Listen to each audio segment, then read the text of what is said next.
안녕하세요.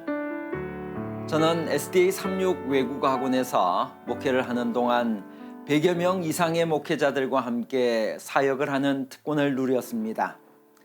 저는 학원 전체 선교부장으로서 국내와 국외 선교를 기획하며 국내에서는 바이블 캠프를 통해 국외에서는 매년 미션 트립을 통해 선교를 해왔습니다. 그 후 학원의 상황이 어려워졌고 같이 사역하던 목회자들이 뿔뿔이 흩어질 수밖에 없었습니다. 어떤 분은 일선 목회로, 어떤 분은 해외 PMM 선교사로 파견되어 선교 활동을 계속하고 있습니다. 오늘은 베트남에서 선교사로 사역하고 계신 김정태 목사님을 소개하려고 합니다. 베트남은 세계 15번째로 많은 인구를 보유하고 있습니다. 베트남은 54개 민족으로 이루어져 있으며 이 중 비해 쪽이 86.2%를 차지하며 주류를 이루고 있습니다. 베트남 재림교회는 1929년 12월 재림교회를 설립하면서 공식적으로 출범하여 올해로 93주년을 맞이했습니다. 1975년 공산화가 된 후 베트남 재림교회는 많은 도전에 직면하고 있습니다. 특별히 11금과 헌금이 부족한 상황입니다. 베트남 재림교인 18,000명 중에 80%가량이 시골 산악지역에 거주하고 있으며 많은 성도들이 빈곤에 시달리고 있습니다. 그리고 베트남어 번역 도서가 부족합니다. 한국과 달리 베트남은 베트남어로 된 예언의 신과 다른 기타 신앙 도서가 부족한 상황입니다. 더구나 번역을 마친 도서는 베트남 정부의 사전 검토를 거쳐 허가를 받아야 출판을 할 수가 있습니다. 베트남어로 번역할 전문 번역가와 자금이 부족하여 번역을 하는데 큰 어려움을 겪고 있습니다. 이로 인해 재림교인들이 증언의 말씀들을 읽을 기회가 없을 뿐 아니라 교회 지도자들 또한 견고한 재림교회 정체성이 약해지고 있습니다. 이들에게 성경을 가르칠 성경 연구 교재, 다니엘 요한계시록을 가르칠 성경 연구 교재가 필요합니다. 동영상을 보시겠습니다. 베트남 선교를 위해서 우리 한국 재림교회 성도인들의 많은 기도와 성원에 깊은 감사의 말씀을 드립니다. 베트남 선교는 올해로 선교 93주년을 맞이했으며 전국의 18,000여 명의 성도들이 재림 기회를 지키고 전하고 있습니다. 베트남 선교는 많은 통제와 어려움에도 불구하고 병신도 사역자들을 중심으로 활발하게 전도 활동을 펼치고 있는데요. 특히 2022년 들어서면서 유튜브와 재림교회 신앙서적을 통해서 세 곳의 침례교회, 네 곳의 독립교회가 재림교회에 들어오게 되었습니다. 이처럼 베트남 선교에서 문서 선교 활동은 매우 중요한 비중을 차지하고 있습니다. 그럼에도 불구하고 재림교회 신앙서적의 출판과 또 번역 활동이 매우 저조하고 또 어려운 상황에 직면해 있습니다. 이런 상황에서 한국의 재림교회에서 많은 성원과 도움을 주신다면 베트남 선교 활동의 큰 활력과 어려움을 타개할 수 있는 힘을 우리가 얻게 될 것입니다. 특히 360가지 직문직답이라는 책이 베트남어로 출간된다면 재림교회의 정체성을 지키는 데 어려움을 겪고 있는 성도들에게 큰 도움이 될 것으로 기대가 됩니다. 우리 한국 재림교회 성도인들의 큰 성원을 보내주신다면 이 베트남 선교에 큰 힘이 되고 또 활력을 얻게 될 것으로 기대가 됩니다. 감사합니다. 세상은 어떻게 시작되었나요? 왜 사람들은 하나님의 창조를 믿지 않을까요? 창세로부터 그의 보이지 아니하는 것들, 곧 그의 영원하신 능력과 신성이 그 만드신 만물에 분명히 보여 알게 되나니 그러므로 저희가 핑계치 못할지니라. 로마서 1장 20절. 인간이 존재하기도 전에 있었던 하나님의 창조의 기원을 인간 스스로의 힘으로 믿기는 어렵습니다. 구약 성경 욥기에는 하나님께서 내가 땅에 기초를 놓을 때 내가 어디 있었느냐? 내가 깨달아 알았거든 말할지니라고 하셨습니다.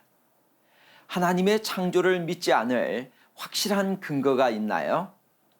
이는 하늘이 옛적부터 있는 것과 땅이 물에서 나와 물로 성립한 것도 하나님의 말씀으로 된 것을 저희가 풀어 잊으려 함이로다. 베드로후서 3장 5절.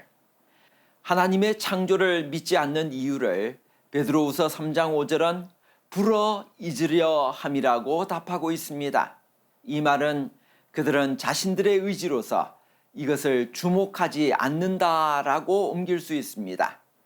그 기록자들은 창조에 대해 알고 있었지만 의도적으로 창조를 믿지 않고 무시하기로 선택했던 것입니다. 침팬지가 인류의 조상인가요? 썩어지지 아니하는 하나님의 영광을 썩어질 사람과 금수와 버러지 형상의 우상으로 바꾸었느니라. 로마서 1장 23절. 인간 DNA는 고릴라와 약 2.3%, 침팬지나 보노보와는 약 1.6% 다를 뿐입니다. 따라서 인간의 조상은 침팬지입니다. 라고 주장하는 과학자가 있습니다. 연필과 다이아몬드는 같은 성분이지만 그러나 완전히 다른 물질입니다. 유전자로 침팬지와 사람의 동질성을 찾으려는 것은 지혜롭지 않은 주장입니다. 성경은 인류의 조상에 대해 이렇게 말씀합니다. 그 이상은 에노스요, 그 이상은 셋이요, 그 이상은 아담이요, 그 이상은 하나님이시니라. 성경은 하나님이 우리의 조상이라고 말씀하십니다. 성경은 세상의 창조에 대해 무엇이라고 말하고 있나요? 태초에 하나님이 천지를 창조하시니라. 창세기 1장 1절. 성경은 하나님이 천지 만물을 만드신 창조주이심을 증거하고 있습니다. 만물이 그로 말미암아 지은 바 되었으니 지은 것이 하나도 그가 없이는 된 것이 없느니라. 온 만물의 주인은 하나님이십니다. 그러므로 인간이 하나님을 경배하는 것은 당연한 도리입니다. 하나님은 세상을 어떻게 지으셨나요? 여호와의 말씀으로 하늘이 지음이 되었으며 그 만상을 그의 입 기운으로 이루었도다.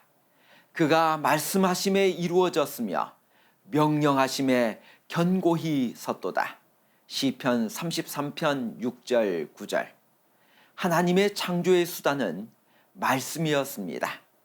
믿음으로 모든 세계가 하나님의 말씀으로 지어진 줄을 우리가 아나니 하나님이 가라사대 빛이 있으라 하심에 빛이 있었고, 이 얼마나 놀라운 능력입니까?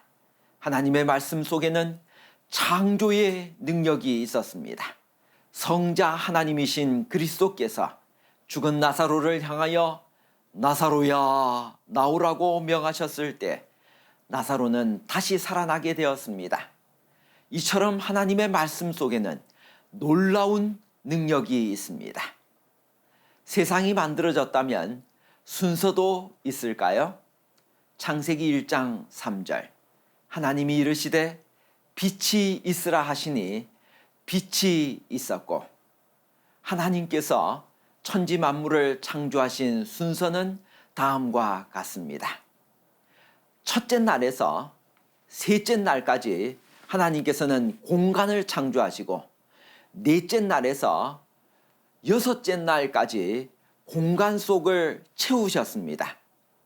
첫째 날 빛, 둘째 날 궁창, 셋째 날 땅, 바다, 식물을 창조하시고, 넷째 날은 이 공간을 채우셨는데 해달별, 다섯째 날은 물고기와 새, 여섯째 날은 곤충, 짐승, 사람, 그리고 일곱째 날은 안식하셨습니다.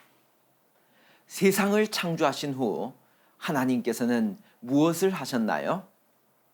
하나님이 일곱째 날을 복주사 거룩하게 하셨으니 이는 하나님이 그 창조하시며 만드시던 모든 일을 마치시고 이날에 안식하셨음이더라. 창세기 2장 3절. 안식일은 인간 창조와 함께 시작되었으며 인간을 위해 마련된 것입니다. 안식일은 전 인류에게 주어진 날입니다. 안식일은 시내산에서 율법을 받기 2500년 이전에 제정되었습니다. 그것은 창조 때 제정되었습니다. 안식일은 하나님의 창조 사업을 기념하기 위하여 제정되었습니다. 또한 안식일은 만물의 주권자가 하나님이심을 상기시켜 주기 위하여 제정되었습니다. 사람의 창조는 얼마나 탁월한 일이었나요? 내가 주께 감사하옴은 나를 지으심이 심히 기묘하심이라. 주께서 하시는 일이 기이함을 내 영혼이 잘 아나이다. 시편 139편 14절. 사람의 창조는 신묘막측합니다. 신묘막측이라는 말은 감히 헤아릴 수 없을 정도로 신기하고 오묘하다는 뜻입니다. 사도 바울은 하나님의 심오한 창조와 지혜와 능력이 사람에게 전개되는 것을 보고 감탄하면서 이렇게 찬양을 드렸습니다. 깊도다 하나님의 지혜와 지식에 부요하며 그의 판단은 측량치 못할 것이며 그의 길은 찾지 못할 것이로다. 이는 만물이 주에게서 나오고 주로 말미암고 주에게로 돌아갑니다. 사람은 누구의 모양을 따라 창조되었나요? 하나님이 가라사대 우리의 형상을 따라 우리의 모양대로 하나님이 자기 형상 곧 하나님의 형상대로 사람을 창조하시되 남자와 여자를 창조하시고 창세기 1장 26에서 27절의 형상과 모양은 같은 의미의 반복입니다. 이것은 신체적, 정신적, 영적인 면을 다 포함합니다. 사람은 외모나 품성에 있어서 모두 하나님의 형상을 지니게 되었습니다. 세상의 기원에 관한 당신의 견해를 어떻게 정립하시겠습니까? 여호와께서 그 권능으로 땅을 지으셨고 그 지혜로 세계를 세우셨고 예레미야 10장 12절. 세상의 기원에는 세 가지 주장이 있습니다. 첫째는 토마스 헨리 헉슬리가 말한 불가지론입니다. 이것은 먼 옛날의 일을 사람들이 어떻게 알 수 있겠느냐는 것입니다. 한마디로 말해서 잘 모르겠다는 주장입니다. 둘째는 찰스 다윈이 주장한 진화론 사상인데 어떤 단순한 형태, 아메바 또는 혼돈 상태, 빅뱅과 같은 진화의 과정을 밟아서 오늘날과 같이 복잡한 세계를 이루었다는 것입니다. 셋째는 창조론으로 성경 말씀과 같이 하나님께서 하늘과 땅을 창조하셨다는 것입니다. 셋째 주장, 즉 하나님께서 지구를 창조하신 것이 맞습니다. 하나님의 말씀으로 이 세상이 창조된 것을 믿으시고 그 믿음으로 인하여 나의 존재 의미가 매일 새롭게 변화되기를 기도드립니다. 하나님께서 지구를 창조하셨고 우리가 다시 하나님의 형상을 회복해 가야 한다는 기쁜 소식, 이 기쁜 복음을 말라위, 인도, 몽골, 대만, 필리핀, 베트남에도 전하기를 원합니다. 이 귀한 복음이 담긴 360가지 직문직답을 선교지에 보내는 거룩한 사업에 함께 동참하지 않으시겠습니까?